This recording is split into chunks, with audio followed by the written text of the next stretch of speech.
Here's something interesting. Your building's biggest energy bill might be hiding in a pipe you never think about.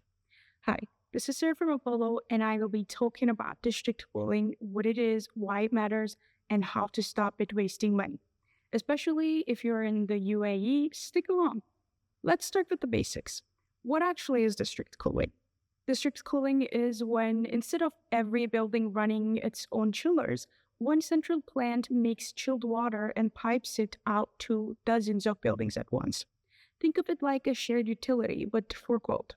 At scale, it is far more efficient than everyone cooling on their own. Why is this important though? In the Gulf, cooling is the single largest load on the grid.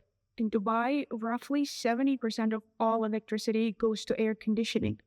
The UAE district cooling market is also climbing from around $3.7 billion toward more than $6 billion, and it still serves under 20% of Dubai's cooling against a target closer to 40% by 2030. So when a system this big runs even slightly inefficiently, the waste is measured in millions, which brings me to the problem almost nobody talks about. The supercool concept of district cooling has one potential problem that might have you losing thousands, even millions, and that's low delta T syndrome. A system is designed for about a 10-degree gap between the water going out and the water coming back. In the real world, it often rounds at 6 to 8 degrees. Now, that sounds small, but it isn't. When that gap collapses, you have to pump far more water to deliver the same cooling. And when you look at the bigger picture, more pumping means wasted energy and stranded plant capacity on every single build. In the field, you'll run into chillers running delta T of 5, which means they are moving nearly double the water they should. Everyone will think it's a chiller problem, but it really is a network problem. So how do we catch that? You basically need to focus on two numbers. First, kilowatt per RT, which gives you your plant efficiency.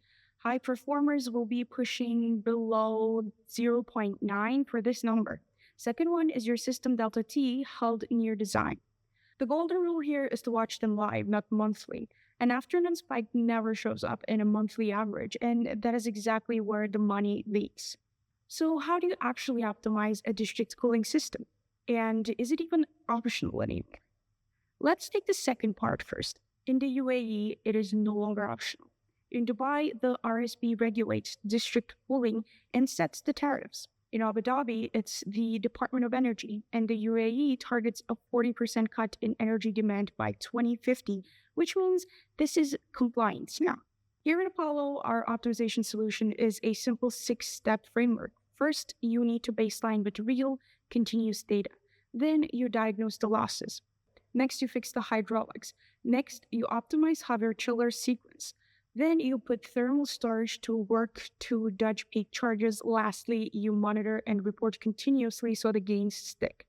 It is clearly easier said than done, so we help you do it as well because this is exactly what Apollo is built for. Optimize flags anomalies before they hit the bill. FinWise monitors costs and validates your charges, and EchoWise turns that data into audit-ready Scope 1, 2, and 3 emissions. No spreadsheets, no guesswork. Link in the description.